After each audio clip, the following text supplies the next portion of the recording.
Yo, what's up mga kabiyahe? Ngayong umaga lang talaga, no, kababalik ko galing sa Siquijor. So, 3 days kami doon. Kaya, in-off ko yung aking setup for 3 days. So, naka-off po yan lahat ng breaker. At kita nyo, naka-grid po yan. Nasa Zaneco po yan. Ngayon, ang nangyari, pagdating ko ngayong umaga, kasi kararating lang namin, ay balak ko sanang i-on pabalik yung aking setup. Ngayon, napansin ko, hindi pala naka-off yung aking breaker. Ayan. So, ngayon naka-off na yan kasi in-off ko na.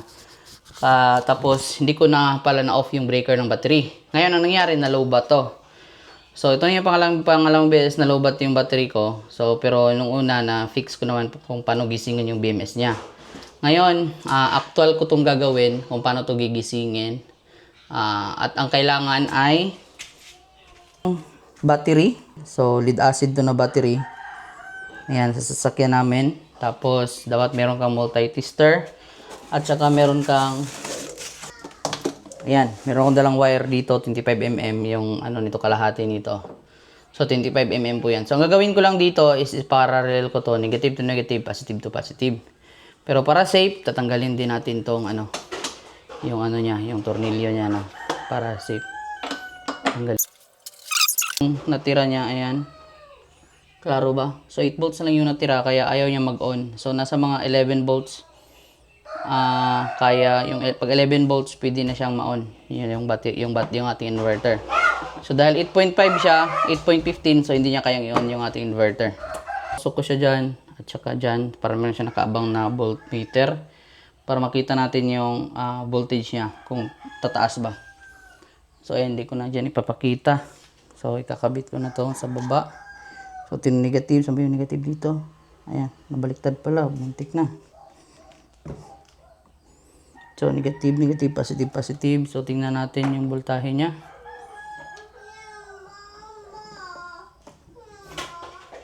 One. Tingnan nyo. Ayan. So, negative to negative, positive to positive.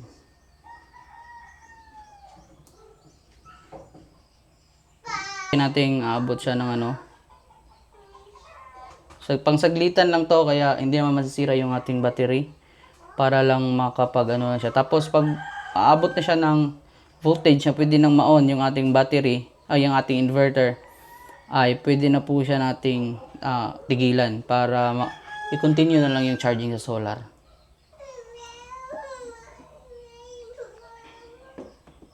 Ayan po, gumising na po ang kanyang BMS.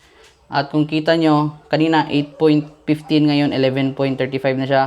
So, ibig sabihin, gumising na yung BMS ng ating battery. Saglit lang, di ba, hindi na umabot ng ano. Tapos, ayun na. So, sa magtatanong, masisira ba? Hindi naman siya masisira kasi for emergency use lang naman siya. Hindi mo naman siya talaga charge. Pinaparallel ng matagalan sa battery na ginagamit mo na talaga setup mo. So, para lang gisingin yung BMS, ito yun. So, kanina nakita nyo 8.15, ngayon 11.3 na. So, pwede na natin i-on yung inverter. So, ngayon dahil umabot na siya ng 11.32, gumising na yung BMS mula sa 8 volts. Umabot na siya agad ng 11 volts kasi gising na nga yung BMS. So, ngayon try natin i-on yung inverter. So, i-try na natin. Cool. So, unahin natin yung breaker ng battery. Ayan. Tapos naka-off po yan lahat. Try natin on yung ating inverter. Ayan, muna. Naka-inverter mode. Meron siyang 11.1 volts. So, try natin on yung PV.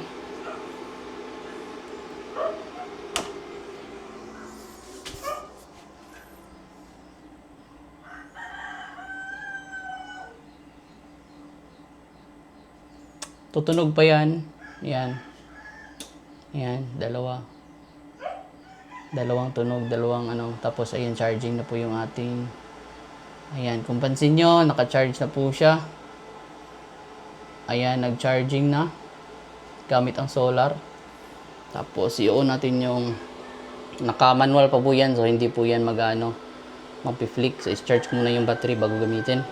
So yun natin yung load. Tapos naka-off po yung ating Wi-Fi meter. So i-on po natin yan. Ayan, meron na po siyang ilaw. So antay ko munang mag 13.5 siya bago siya mag-reconnect sa ating bago siya ibalik. So, ayun. So, fix na. Sobrang dali lang. So, meron lang kayong extra battery na kahit anong battery, basta 12 volts. So, iyon lang yung BMS. Ganun lang. So, this is Biyahe na lang. See you for more solar updates. Peace out.